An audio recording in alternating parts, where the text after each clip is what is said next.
देखो भाई दोस्तों, आज के वीडियो में हम बात करेंगे कि तुलसी के पौधे को बीज से कैसे उगाया जाए। वैसे तो ये बहुत सिंपल टॉपिक है, लेकिन बहुत से लोगों के लिए बहुत मुश्किल है। पता नहीं क्यों वो उगा नहीं पाते। उसके पीछे के बहुत सारे कारण हैं कि वो तुलसी के पौधे को क्यों नहीं उगा पाते। तो उसके लिए आप मेरा दूसरा वीडियो देख लेना, उसको मैं आई बटन में डाल दूंगा आपको, तो वहाँ आपको पता चल जाएंगी कुछ सावधानियाँ जिसकी वजह से तुलसी का पौधा लोग बहुत से चला नहीं पाते। तो इस वीडियो में हम बात करेंगे कि ये तुलसी का पौधा जो है बीज से उगाया कैसे जाए।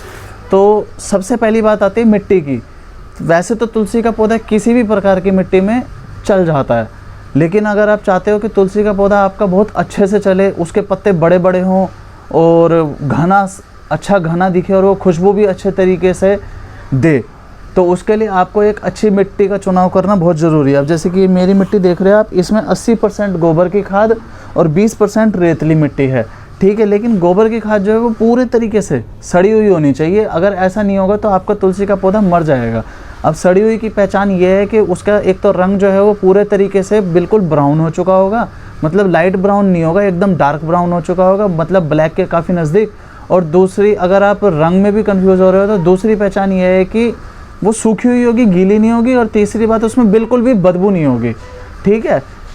अब जब कोई भी खाद पूरे तरीके से सड़ जाती है तो उसमें कोई भी कीड़ा नहीं चल रहा होता और वो बिल्कुल भी बदबू नहीं मार रही होती। तो यह है किसी भी खाद के पूरे तरीके से अच्छे कंपोस्ट होने का एक सिग्नल, ठीक है।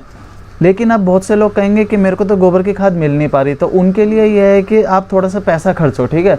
काम दोनों चीज़ें एक ही करेंगी, दोनों प्रकार की मिट्टी। तो दूसरा तरीका यह है कि आप 20% नहीं 40% वर्मी कंपोस्ट, 40% कोकोपीट और 20% रेतली मिट्टी, इसका मिक्सचर बना देना, ठीक है। बात वही काम करेगी। गोबर की खाद से ही वर्मी कंपोस्ट बनता है और कोकोपीट से भी वर्मी कंपोस्ट बन जाता है। तो घुमा फिरा के बात वही करेगी। ऐसा कुछ नहीं है कि वो बढ़िया है या वो बढ़िया है। तीनों चीज़ें जैसे कि मैंने आपको बताया तीनों बढ़िया हैं, तो जो आपको अवेलेबल हो वो कर लेना। तो ये तो हुई मिट्टी की बात। फिर दूसरी बात आती है कि आपको बीज लाने पड़ेंगे कहीं से।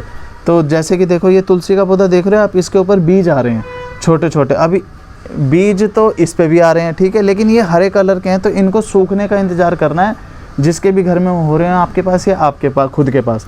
फिर इसको क्या करना, इसको ऐसे थोड़ा सा इकट्ठा कर लेना कुछ बीजों को, बस कुछ नहीं करना, खींचना है पकड़ के, ठीक है।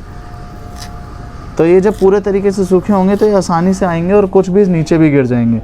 तो देखो जैसे कि ये आ गए हाथ में। अब कुछ लोग इसको मसल के इनके अंदर से ये बिल्कुल राई जैसा दाना होता है वो निकालते हैं, लेकिन इसकी कोई ज़रूरत नहीं है। करना क्या है, सिंपल ऐसे ही उस गमले में बुरख देना है। और जितनी मोटा बीज था, अब ये बीज तो राई के बराबर था जैसे मैंने बताया, ये दिख मोटा रहा है ये तो, लेकिन इसका छिलका है, बीज तो इसके अंदर है, ठीक है। तो और वो देखो जैसे कि ये छोटे छोटे हैं, बिल्कुल राई जैसे निकलेंगे इसके अंदर से। तो उनके ऊपर क्या करना है, जितना मोटा बीज होता है उतनी मोटी उसके ऊपर मिट्टी की लेयर घेर देनी चाहिए। अब हाथ से घेरोगे तो ज़्यादा गिरेगी, ठीक है। तो आपने क्या करना है, किसी छलनी में मिट्टी डाल करके बस उनको हल्का हल्का ढक देना है। हाथ से भी कर सकते हो, लेकिन थोड़ा सावधानी से, ज़्यादा ना गिरे, ठीक है। अब जैसे कि मैं घेर रहा हूँ, लेकिन मैंने भी ज़्यादा नहीं घेरा। फिर इसके बाद तीसरा प्रोसेस आता है पानी डालने का। पानी इस तरीके से डालना है कि जो आपने बीज घेरे थे ना वो हिले ना। तो हाथ से डालना या किसी फव्वारे से डालना।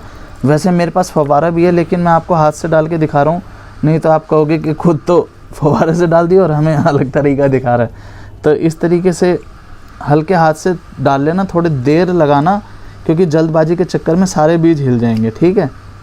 अब क्या करना है, इसको अच्छे से गीला कर लेना और उसके बाद इसको छाया में रख देना।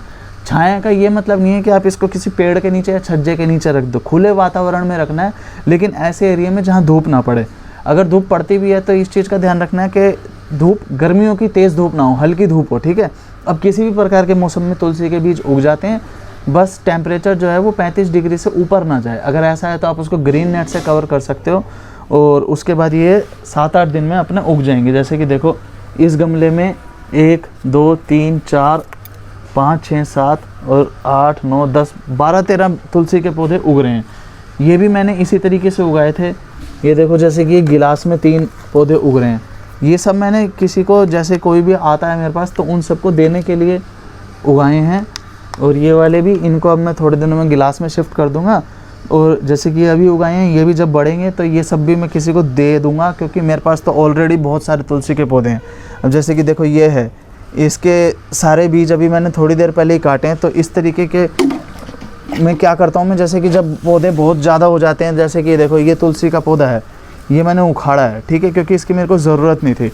और यहाँ पीछे ये बहुत सारे बीज भी हैं जो अभी मैंने उखाड़े हैं।